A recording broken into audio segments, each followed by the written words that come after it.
This week on Capital Connection, Governor Pritzker officially picks his running mate for his third time on the campaign trail. I have devoted my life to public service. Love the people of Illinois, hardest working, best people anywhere I've ever met. So to get to go back to work for them is really exciting. And Republican Senator Chapin Rose joins the show to talk about efforts to protect the Muhammad Aquifer. There's a lot of different groups because, quite frankly, clean water is non-negotiable. And this will be my last episode hosting Capital Connection, so do me a favor, stick around until the end so you can hear my final sign-off. It's all coming up on Capital Connection. From the Illinois State Capitol Rotunda, Capitol Bureau Chief Cole Henke is asking the tough questions. This is Capital Connection. Welcome to Capital Connection. I'm Cole Henke. This week, Congress officially passed the federal spending plan, otherwise known as President Trump's One Big Beautiful Bill Act. Now, this bill will have major ramifications for the state of Illinois, including big cuts to federal services, and could kick hundreds of thousands of people off of Medicaid in the state of Illinois. This week, I spoke with Crossing Healthcare CEO Tanya Andrix to find out what impacts she's expecting as a result of this cut. Here's our story. Decatur's Crossing Healthcare provides prime people all over central Illinois, whether they are insured or not. About 63% of our patient population has Medicaid as their primary insurance. We have about 10% that are uninsured. Most of their funding comes from Medicaid reimbursements, but proposed cuts to the program as a part of the One Big Beautiful Bill Act are worrying CEO Tanya Andrix. It's confusing to think that that's how we're going to head down this path, and yet I feel like it's important to continue the conversation and recognize that we do have to continue to work together to find solutions. According to the Department of Healthcare and Family Services, 1 in 4 people in Illinois use Medicaid for health care. Most are either children, seniors, adults with disabilities, or pregnant women. There is also a contingent of people who work low-wage jobs that also don't offer benefits. If these cuts go through, it could have big ramifications for the other 3 out of 4 people with private insurance, too. They're still going to be impacted, everyone will be, because this weakens the healthcare delivery system across the state, because every healthcare provider will have fewer resources to provide needed services, and with fewer resources, everyone's impacted. The whole spending plan has been widely denounced by Democrats. The Medicaid cuts got some skepticism from Senate Republicans, too, but most have seemingly fallen in line for the Senate vote, with many supporting the extension and expansion of the Trump tax cuts from 2017, which are also included in the bill. White House Press Secretary Caroline Leavitt downplayed those criticisms and the overall concerns about Medicaid. This bill strengthens Medicaid. It will protect those benefits that hardworking Americans need, and that's why the president wants this bill to pass. Governor Pritzker officially announced his new running mate on the campaign trail. It's his former deputy governor and former House Democrat, Christian Mitchell, and he joins us now for an interview. Christian, thank you so much for joining us today. Glad to be here. Thanks for having me. So let's just start here. You've been out of the Illinois political game for a couple of years now. You left a deputy governor role back in 2023, I believe, and you've been at the University of Chicago. But I'm curious, what made you want to get back into it and hit the campaign trail with the governor? Well, first of all, Cole, thanks for the time. Really appreciate it. I'm incredibly excited to be back in politics. I have devoted my life to public service. Love the people of Illinois, hardest working, best people anywhere I've ever met. So to get to go back to work for them is really exciting. I think the leadership that we get from Governor Pritzker is more important now than ever. With the craziness we're seeing coming out of Washington with this one ugly bill that's going to strip away Medicaid from hundreds of thousands of Illinoisans, tens of millions of Americans, and take food assistance away from poor children. The leadership the governor has offered, where we are actually investing in healthcare, lowering the cost of living for the people in Illinois, we need that now more than ever, and I'm honored to be a part of it. So when the governor called and asked me to do this, it was really a no-brainer. What was that vetting process like? There's been a lot of attention put on this lieutenant governor pick, obviously, with current Lieutenant Governor Juliana Stratton hitting the campaign trail for U.S. Senate now. And obviously there's the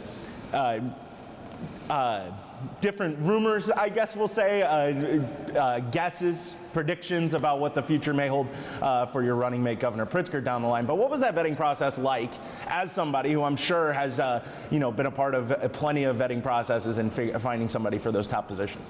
Well, Governor Pritzker and I stayed close even when I was in the private sector, as you alluded to. I love the University of Chicago and the work that we're doing in the community on the South Side. But Governor and I stayed close. We're both policy nerds. We both care deeply about the state of Illinois and about the future of the economy and jobs, about making sure we continue to provide health care and lower the cost for working families. So when he reached out, it was actually a fairly fast process. And following in Juliana's footsteps, she's been a friend of mine for a long time. And as Governor Pritzker said, best lieutenant governor we've ever had is something that I'm very, very excited to do. And I think that we're going to have a lot of fun together, and we're going to work very hard for the people of Illinois. We're going to be everywhere across the state. That's the model that Juliana set, and it's the kind of leadership that Governor Pritzker demonstrates himself and then certainly values in his partner in governing.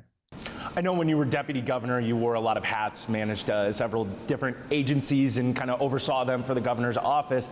And I also know that Lieutenant Governor Stratton has had quite a few of her priorities since she's been in office. I'm curious, if elected, and if you get into that lieutenant governor role, do you have any major priorities you're going to be focusing on in that position? Look, the number one goal that we have is continuing to move Illinois forward. It's why it's so exciting to have Governor Pritzker running for a third term. We've passed 7 consecutive balanced budgets after many years of not having that happen. Credit rating upgrades we invested in, and I was proud to work on the largest infrastructure plan in state history, $45 billion in new roads and new bridges all across Illinois. We're going to keep doing that work. We're going to make healthcare more affordable. We're going to continue investing in the jobs and the workforce of the future and continuing to build on the progress that we have made over the last 7 years to move Illinois into a brighter future. That's my number one priority, and it's why I'm so excited to be working with Governor Pritzker again. I know there were some thoughts, especially from people in the Illinois political world, about this pick, and thought it could be an opportunity for the governor to maybe get out of that Chicago-centric ticket, I guess, and show a little bit of love to downstate central Illinois. I'm curious what your plans would be, what your priorities would be, what you would tell to people in southern and central Illinois who do feel excluded, do feel forgotten about outside of Chicago. Totally. Look, Cole, my view when I was a state representative was that the state in my title was very important, that I wasn't just representing the people of the south side of Chicago, but the whole state, taking votes that'd be good for the whole state. That capital plan that I mentioned, the infrastructure bill, Rebuild Illinois, was $45 billion, and a large majority, a plurality of that money went to downstate roads and bridges in addition to what happened in the Chicagoland area. I held my first ever committee hearing as chair of the Committee on Economic Opportunity in Carbondale because of how important our directional universities are for the economies of those local towns, but also for the state of Illinois. My job as a lieutenant governor is going to be to go everywhere, to meet people everywhere. And I've been fortunate to do some of that travel and trying to get a better education funding formula for the state of Illinois. I advocated for when I was a state rep and traveled all around the state along with my good friend and current Deputy Governor Andy Manar to do that work. So I have always wanted to represent all of the state of Illinois. Governor Pritzker represents all the state of Illinois, the economic development opportunities we've gotten. Sure, in the Chicagoland area, but also in Belvidere, in Alton, in Cairo, Illinois, and the rejuvenating of the port. We have always represented all of Illinois, and we're always going to. Did 2 years out of the game give you a different perspective or maybe an idea of something that could be run differently with the state? I'm curious, just given that this is going to be a potential third term for Governor Pritzker, I'm curious if you have any ideas for some shakeups. One of the things that Governor Pritzker brought to the job, I think, is, he hadn't been in government before, and he recognized that while government was not a business and he's not run it that way, you can also apply some of the lessons that you learn in the private sector. I got to work at an absolutely world-class university that's thinking about what is on the horizon. What are the jobs of the future? How is artificial intelligence going to change not just, high-skilled but lower-wage jobs? And how do we start to get ready for that? And I think having connections to some of the best and brightest minds in the private sector, in academia, is going to help us to bring in the kind of ideas that can help, again, prepare the workforce for the jobs of the future, get us ready for a 21st century education system. And that's something I'm really excited about doing, and I know the governor cares about a great deal. In his campaign announcement video, Governor Pritzker focused a lot on the what's going on in Washington and fighting back against the Trump administration. That's been par for the course. He has been a vocal critic, one of the leading critics of the White House so far. And I'm curious, with looking ahead for 8 months or so until we get to the primary, and obviously over a year until we get to the general election where voters will be actually voting for your ticket, I guess. Is there a intention to continue focusing on that particular area? And what would you say to people who are concerned that maybe enough of that conversation isn't being focused specifically on Illinois-centric issues?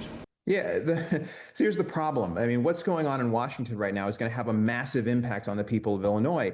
There are 9 rural hospitals in Illinois, a couple in Missouri that could close based on what's happening with this ugly bill they're trying to pass in Washington, stripping away Medicaid, healthcare, food assistance from folks to give tax breaks to Elon Musk. We'd love to not be talking about it, but we have to talk about it because it will create a budget hole in the state of Illinois that we can't backfill billions of dollars for Medicaid for the federal government doing their part. Having said that, this is a governor who does believe in bipartisanship. He was just, I believe, in Peoria a couple days ago with a bipartisan delegation. The Rebuild Illinois capital plan that we passed was bipartisan. Many of the things that happened in the first Pritzker term were bipartisan. We're always going to reach out with an open hand to talk to anybody who wants to do good for the people of Illinois. But we have to call out where we see our Republican delegation, folks like Congressman Boss, Congressman LaHood, if they're going to stand with Donald Trump over the people of Illinois who rely on Medicaid and the rural hospitals that allow them to get health care, we're going to have to call that out because it matters for the people of Illinois. All right, well, Christian Mitchell, the newly minted Lieutenant Governor candidate, thank you so much for joining us today. It was my pleasure. Thank you so much. We'll be right back.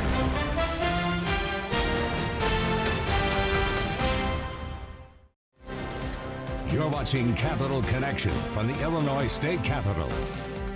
Welcome back. Joining us now is Republican Senator Chapin Rose. Thank you so much for joining us today, Senator. Happy to be here, Cole. I wanted to have you on today because I was thinking back about, time at WCIA and everything and on the show. And one of the stories that stuck out to me the most over the past year was the push to put protections around the Mahomet Aquifer and carbon sequestration projects. I just found that story so fascinating given the coalition of people that came together to try and get that thing done. And you were really leading a lot of that in the legislature here. So I just want to ask you, looking back on that now, given how it started as a whole bunch of grassroots movements across central Illinois, really starting together coalitions of property owners, farmers, environmentalists, everybody trying to come together on this, and it ending with this bill passing at the end of the spring legislative session. What do you look back on and see when you think about this whole process? Well, first of all, thanks, Cole, for acknowledging the role I played. But frankly, you're right. It was a coalition. It was a lot of different groups because, quite frankly, clean water is non-negotiable. It's not a partisan issue. It's just, we need water. There's 1 million people a day that get their drinking water from the Mahomet Aquifer. This, quite frankly, should have never been an issue at all. Many of your viewers recall last year when the whole bill came up to start storing CO2, carbon dioxide underground. There was a deliberate attempt by the coalition of local legislators that represent the Mahomet Aquifer communities, asking the governor to make sure that whatever you do, protect our aquifer, protect our drinking water, make sure that you're not storing dangerous CO2 underneath it. And what does the governor do? Well, he comes out in the middle of Memorial Day weekend and unleashes a bill, that he negotiated behind closed doors with big business and big industry groups, and shows up and basically throws us under the bus and says it's safe. Well, what I don't think anyone knew at the time, although I pointed out the floor that it was not in fact safe, but what we didn't know was that in fact the test well in Decatur was already leaking. And in fact, right where the governor was signing the bill, proclaiming how safe everything was going to be and it was going to be all right, there was actually already multiple leaks occurring at that test site location. And so I think, quite frankly, had that not occurred, I think we'd still be fighting to protect our water. But once, he got egg on his face in such a big, profound way by proclaiming it to be safe there at the ADM test site in Decatur, I think it was a little bit easier for us to pass our bill to protect the water. But again, I don't know why we were ever in this position to begin with. It should have never been an issue. He should have, he frankly should have included this protection provision in the bill he signed into law last year, where you basically say we're not going to allow any amount of carbon sequestration directly underneath the Mahomet aquifer. But he didn't do that. Then it leaked, the test well leaked, and here we are. So now it's passed the General Assembly. Again, big thanks to my Senator Faraci, my co-partner on this in the state Senate. Big thanks to all the people who back home watching this who called, wrote, sent emails demanding action, and now it's on his desk. So the governor will get a second chance now to do the right thing, and I can only hope that this time he protects our water rather than puts it at risk. Because again, this is just silly. There's no level of, all the things that I point out on the floor that could go wrong literally did go wrong at the ADM test site. Little did any of us know at the time that had already happened. But in fact, it was easy to point out, it was easy to see, this was all totally avoidable, and he needs to do the right thing this time and just sign the damn bill. So when we look back at this whole process, I'm curious, I know you've been around the legislature quite a few times for quite a while, and this is not the first bipartisan piece of legislation that you've worked on, but I wonder if that was a unique position this year, given the large coalition of people that came together. I will say that sadly in recent years things have become far more partisan than they ever have. But in years past, I've worked across the aisle many times on things related to our local water supply. In fact, the late Senator Scott Bennett, he and I were on the Mahomet Aquifer Task Force. We did a number of bills to protect the Mahomet Aquifer from at that time PCB waste and MGP waste that were potentially going to go get stored in Clinton and on top of a landfill, right on top of our water. A lot of different things. The one thing I will also point out is we continue to work on the cleanup of the People's Gas situation in Northwest Champaign County. Again, at sort of same song, second verse. Sort of storage of gas underground that had malfunctioned and gone wrong, which I would point out, Cole, is why this carbon dioxide issue is so easily foreseeable as to what could happen. Again, at the time, no one knew that it had already happened with respect to carbon dioxide in Decatur, but it had. And so, and we continue to work on that. Quite frankly, Governor Pritzker is sort of two black eyes in my mind over Mahomet Aquifer. Not only did he abandon 1 million customers in central Illinois on this most recent deal with carbon dioxide, but he has yet to uphold his promise and commitment to the people of Champaign County to help extend clean water lines to Northwest Champaign County from the People's Gas leak, which was, almost a decade ago now. Given that we're at the point where carbon sequestration is still a very early, technology as of right now, there's those established sites, but there's expected to be many more being built over the years here. Do you see this bill, the Mahomet Aquifer Protections, as being the final say on this matter, or do you think there's going to be there needs to be future action as well to address issues that you foresee now? Question. And let me point out, though, this is not new technology. In fact, this technology is almost 100 years old. Literally, all you're doing is taking a pipe and putting it in the ground and then pressurizing it enough to push gas down into the earth. Okay, that's the technology. It's literally that simple. They've been doing it with everything from fracking to like up in Northwest Champaign County, they store natural gas. And they've been doing that for, like I said, 80, 90, almost 100 years probably. So it's not really new technology, but I do think that this idea of sequestering carbon, that is new, and I think you're seeing that, it appears there's anywhere from 3 to 5 of these sequestration sites that are coming for central Illinois, and Governor Pritzker clearly knew that when he was negotiating this bill with those big companies that were planning on doing that, which is all the more reason why I think it was foolhardy for him to think that he could sign that bill last year and simply, the people of central Illinois would give him a pass. And now we know, just how dangerous this is, given the fact that the test site at ADM in Decatur has already leaked at least once, if not a couple times. So, Cole, it's going to keep coming up. And yes, I think that as technology changes, this is ever evolving. But again, I would go back to, not only should he sign this bill, but quite frankly, he should follow through on his commitment to the People's Gas folks, which was natural gas, not carbon dioxide, and he should extend those water lines to Northwest Champaign County so those people can have fresh drinking water.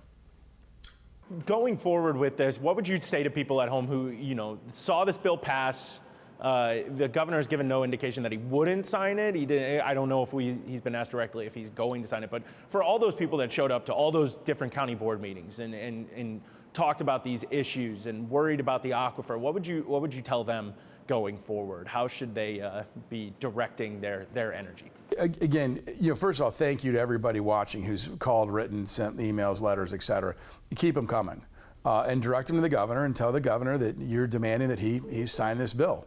It is beyond time that he stand up and do the right thing for the drinking water. Thinking this is 1 million people, and by the way, Cole, let me just be clear on this. The reason this is called a sole source aquifer is because there is no plan B.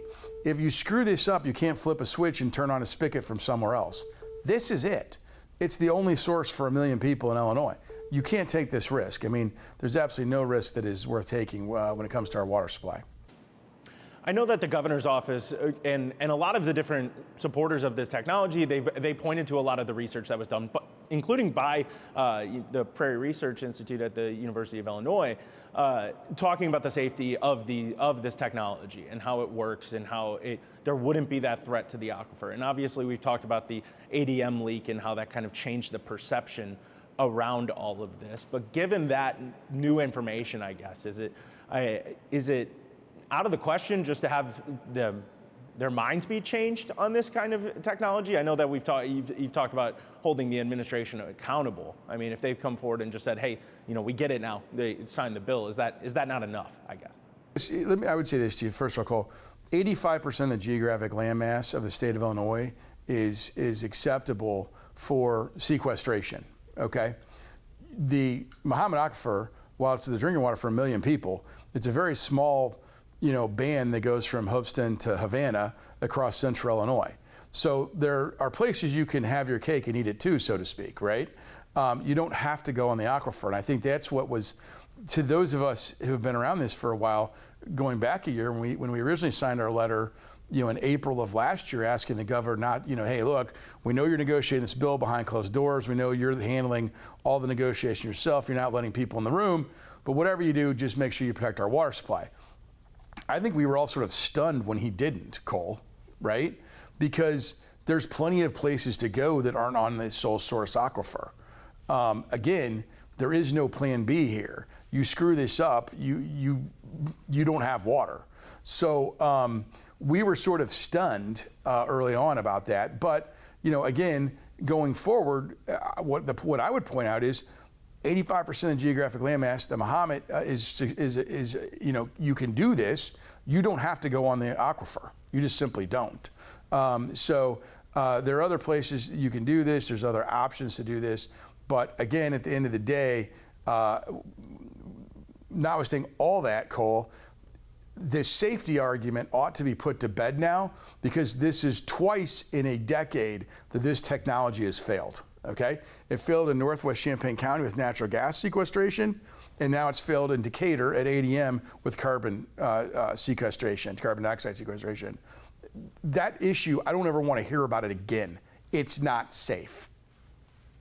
Got it. Well, Senator Rose, I appreciate you coming on and talking about this bill today. Hey, Cole, you've been a great partner, great friend. I wish you the best. Appreciate it, Senator. Thank you. We'll be right back.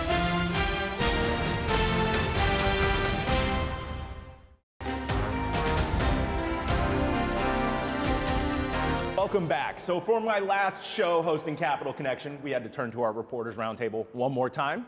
We had to bring in the All-Stars. We got Brendan Moore with Lee Enterprises and Dave Dahl with WTAX Radio. Thank you both so much for coming on. Cole, I'm glad you brought the roundtable in for this one. Yeah, we had to. We got to make sure it's all here. It's not that big, but it's I think we could all fit around it if we really tried. Yeah. But we're gonna stay distanced a little bit here. But fine. I want to have you both on to talk a little bit about. Let's go with the governor running for his third term now, made his announcement and made his lieutenant governor announcement. Dave, I want to start with you.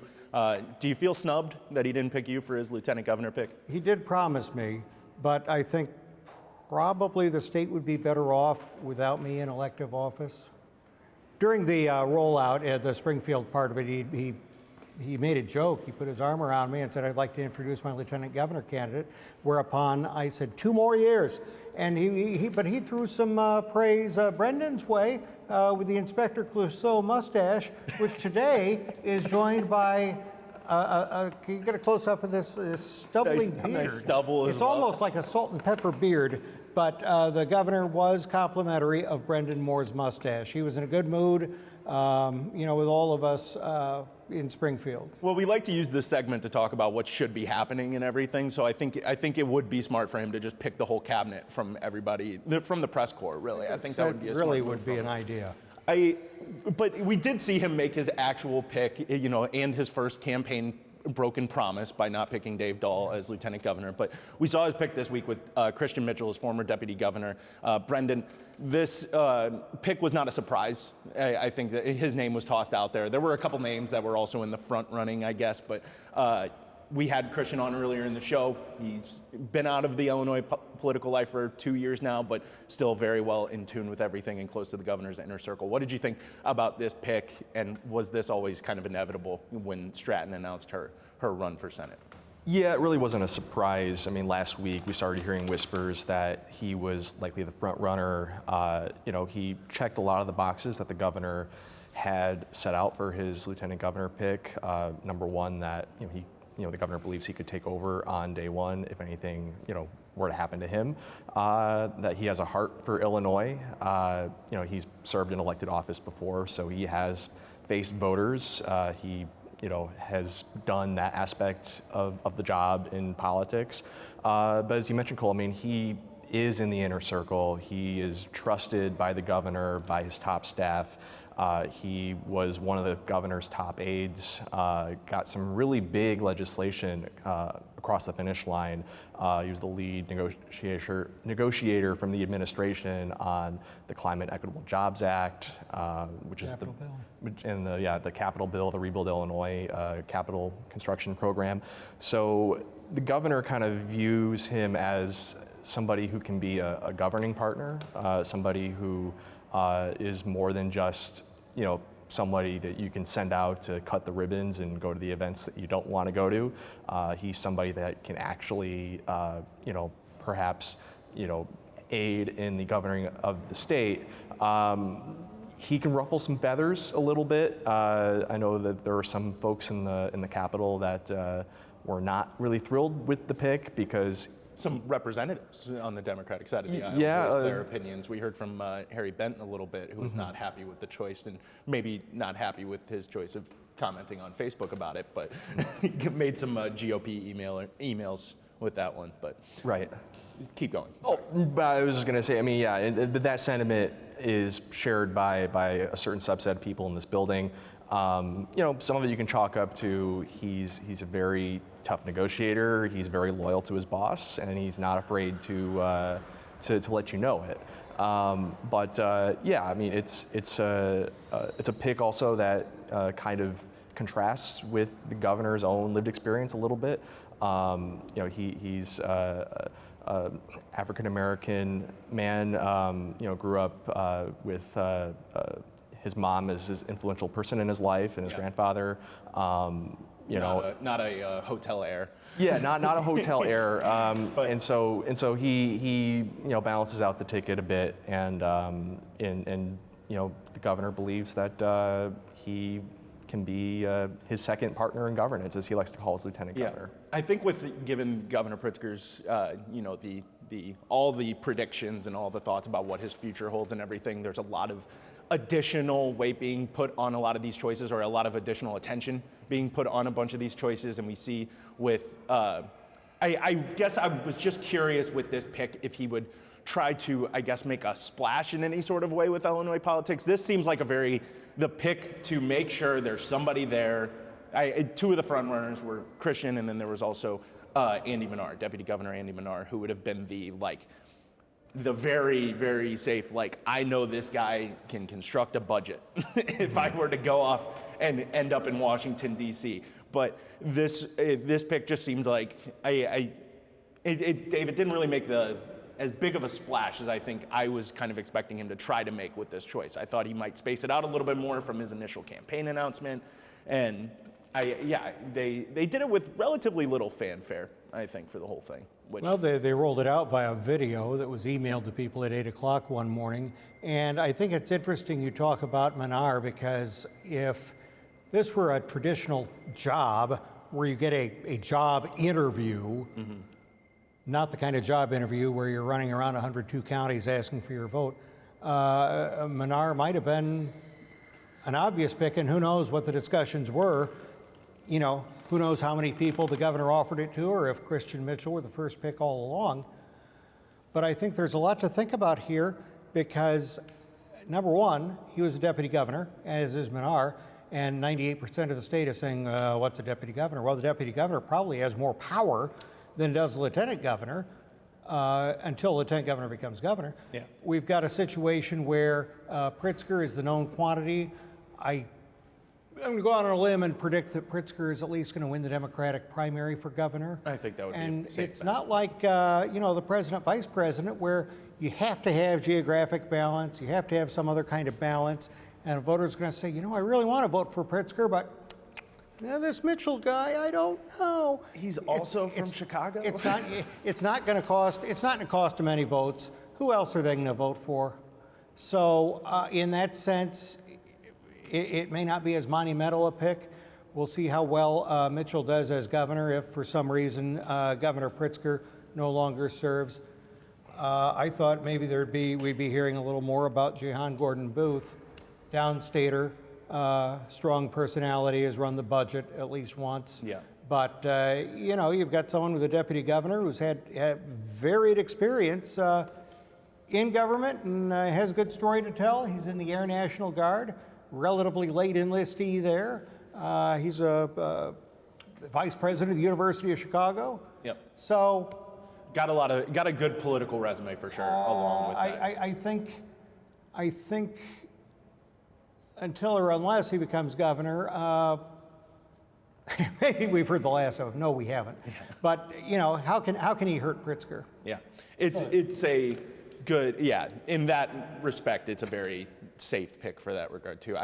I'm curious, Dave, you said who else are they going to vote for? That was the other aspect, and they're getting off to a hot start with this campaign. They're just saying, hey, we're running again. Here's our team. Here's what we're putting together. And we have some candidates on the Republican side that are going to be running in the Republican primary, but there hasn't been that one big splashy candidate. If you're a Pritzker voter, though, oh, yes. Is it going to be like, oh gosh, Pritzker or Blaine Willauer? Gosh, they're so much alike. Coin toss. Yeah, definitely likely going to see a very big difference between these candidates. But Brendan, it's going to be really interesting given how different this all feels. I mean, we're 4 years from when we had the big rollout of the Richard Irvin ticket, and we had the big event here in Springfield, and they treated this whole lineup of Republicans. They put all their eggs in that basket, and obviously that didn't pan out. But it's the bench on the Republican side. Maybe there's people I'm missing, maybe there's people that are interested, but it's not forming as quickly as we saw 4 years ago, definitely. Yeah, the Illinois Republican Party is certainly at its weakest position in my lifetime. Certainly, I would say probably in a generation. Just the party infrastructure is not there, and part of that is, you lose elections, you don't have people to build up the party. And you don't have the fundraising mechanism anymore because the last time we had Republicans in statewide office, it was mostly a handful of people that were funding the party. Former Governor Bruce Rauner, businessman Ken Griffin, and a handful of others. And those guys are gone. Yeah. I mean, they are Florida men now. They live in Florida. They are not coming back, and they are not going to bankroll the party. So you need to find an ability, find a way to raise some money. Whether you're a candidate or you're Kathy Salvi, the state party chair, and you need to start doing the blocking and tackling again, because you're gonna run into this problem where, you have nobody in statewide office. You only have 3 members of Congress. You don't have a deep bench. Like, and that's reflected in the fact that, I mean, we're talking about Republican candidates. I mean, I think the most high-profile candidate to announce is the sheriff of DuPage County. Yeah. You know, which Until LaHood does something. well, and we'll see what Darren LaHood decides to do, but The congressional members are kind of where I feel like we're looking right now for that big name that could come out, because they're for somebody here with in this building, in the state capitol. I don't think there's anybody, at least right now, with that name recognition. That's not to say they couldn't run a good campaign and get their name out there in a certain way, but there's not that. I mean, before it was the Darren Bailey, you know, and then you had Richard Irvin with the backing of all that money they were running against each other. But Darren Bailey built up his profile during the pandemic, and he kind of had that name recognition, at least in the southern part of the state. The congressional members are where it's going to be interesting, whether it's a Darren LaHood or a Mike Bost, if the state party is able to kind of try to pull them back. And I think if there were a time to do that, heading into what this midterm election is going to be for Congress, after their votes that they're taking on these federal spending plan bills, giving a clear target to Democrats for the midterms, and Donald Trump's approval numbers dropping, it's going to be a tough midterm. And I think it'll be interesting to see if they can maybe claw some people out of Congress, out of those congressional seats. And you just mentioned the name that's the elephant in the room, which is Donald Trump. Yeah. It'll be very, very hard for a Republican to win a statewide election in Illinois as long as Donald Trump is president. Especially in a midterm. Right, and the dominating force in the party, and he is not popular in this state. And if you're a Republican in elected office these days, you have to embrace Donald Trump. That is one of the prerequisites. So even somebody like a Darren LaHood, who, I think a lot of people in this building would view kind of as more, maybe not moderate in politics, but moderate in temperament, somebody that maybe could appeal to a statewide audience with the right messaging and the right amount of resources. Darren LaHood's had to take a lot of votes that are going to be tough to explain to a statewide audience. I mean, even the thing about the big beautiful bill. Tough to explain with his chest. That's the thing. You could get like a Mary Miller, for instance, if she ran. The Freedom Caucus members were already talking about how they would like for her to come back and run. I saw some stuff about that. If she ran, she would have no problem defending those votes.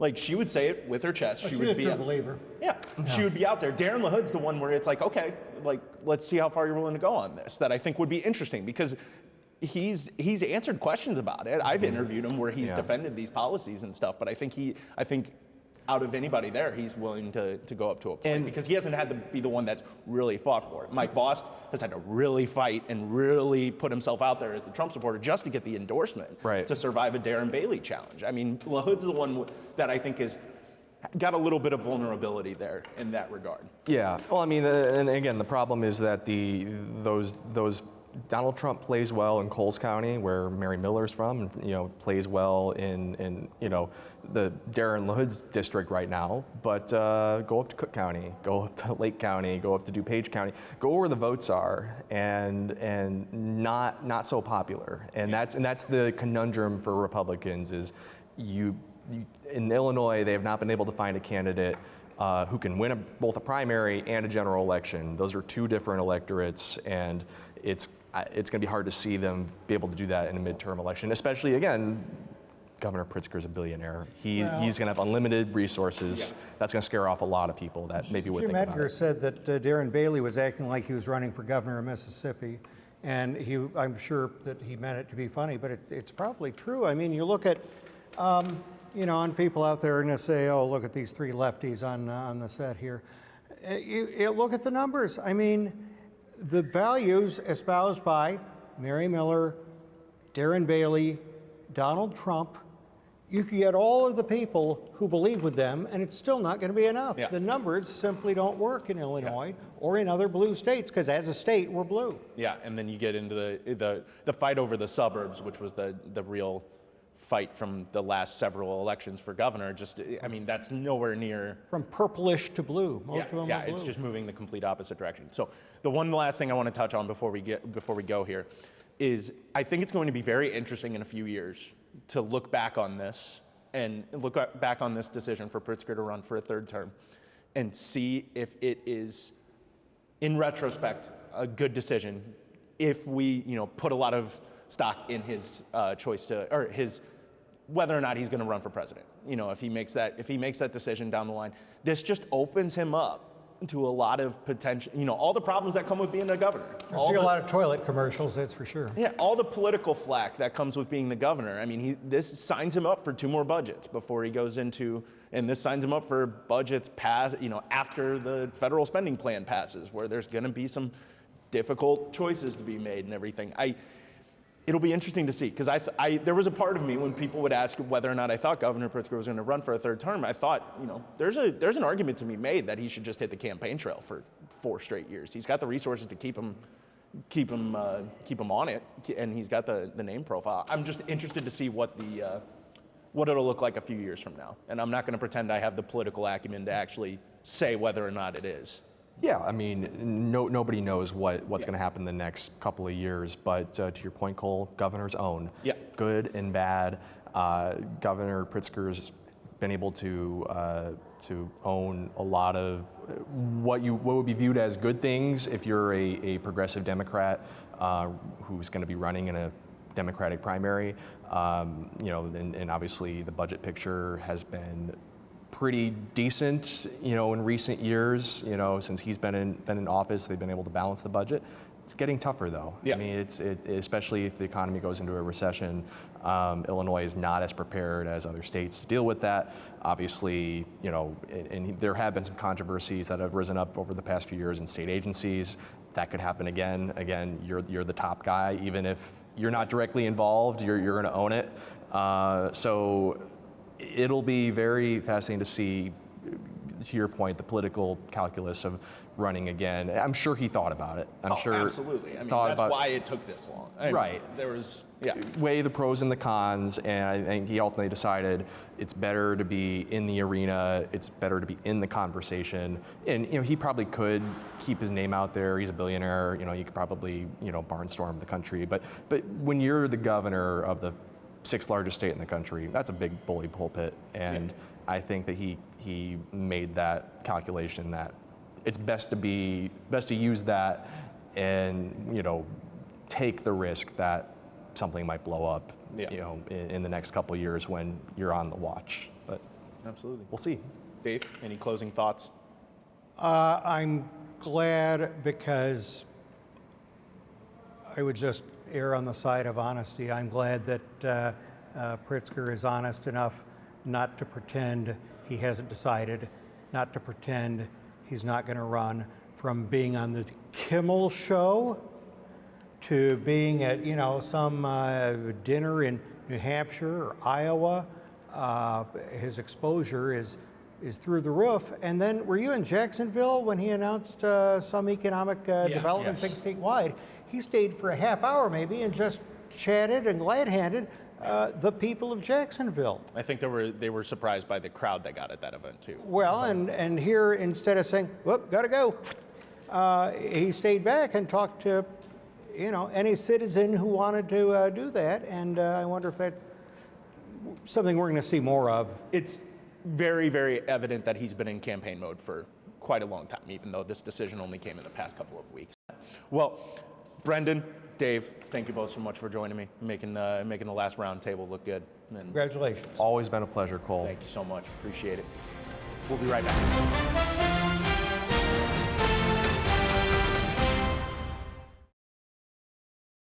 Welcome back.